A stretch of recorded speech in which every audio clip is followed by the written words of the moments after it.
રાત્રિ ભોજનનું વિજ્ઞાન. અહિંસાનો સૂક્ષ્મમાં સૂક્ષ્મ અર્થ જો કોઈ કહી શકે તો તે વિતરાગ જ કહી શકે, જેને આ જગતમાં કોઈ પણ જીવને કિંચિત માત્ર પણ દુઃખ નથી દેવું એવો નિરંતર ભાવ છે અને તે વર્તનામાં છે તે વિતરાગ છે.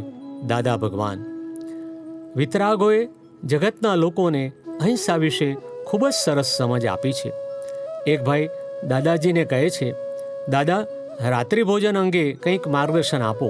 જૈનોમાં એ નિષેધ એટલે કે મનાય છે. દાદાશ્રી કહે છે, રાત્રિ ભોજન ન કરાય તો એ ઉત્તમમાં ઉત્તમ વસ્તુ છે. એ સારી દ્રષ્ટિ છે. ધર્મને એને લેવા દેવા નથી, છતાં આ તો ધર્મમાં ગાલેલું. એનું કારણ શું? કે જેમ શરીરની શુદ્ધિ હોય એટલું ધર્મમાં આગળ વધાય. શરીરની શુદ્ધિ માટે એ સારામાં સારી વસ્તુ છે. તે શારીરિક તંદુરસ્તી અને અહિંસા માટે કહેલો.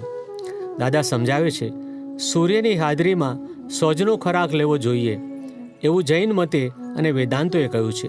સૂર્ય જ્યાં સુધી હોય ત્યાં સુધી શરીરમાં પાંખડી ખુલ્લી રહે છે, માટે તે વખતે જમી લેવું એવું વેદાંતે કહ્યું. રાત્રે તું ખોરાક લઈશ તો પેલું શરીરની અંદરનું કમળ બીડાશે, એટલે પાચન ના થાય.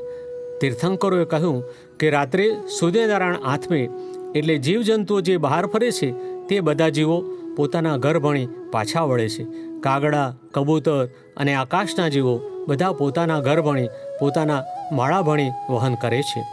અંધારું થતાં પહેલાં પોતાના ઘરમાં પેસી જાય છે. ઘણી વખત આકાશમાં જબરદસ્ત વાદળ હોય તો સૂર્યનારાયણ આથમા કે ન્યા આથમ્યા તેની ખબર પડતી નથી. પણ જીવો બધા પોતાના ઘરે પાછા ફરે તો સમજવું કે સૂર્યનારાયણ આથમ્યા છે.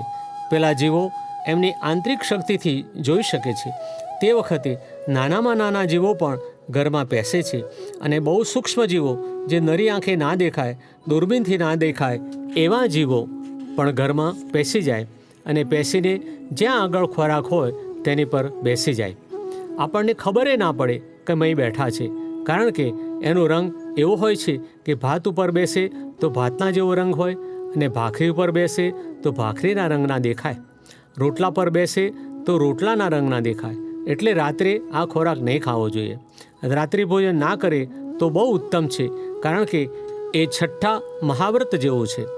દાદાજી કહે છે, સંજોગો વશાત રાત્રિ ભોજન કરવું પડે તો તેમાં કર્મનું બંધન નથી, પણ ભગવાનનું નામ લઈ પ્રતિક્રમણ કરવું એ ભગવાનની આજ્ઞા છે, એટલે એ આજ્ઞા પાળવી.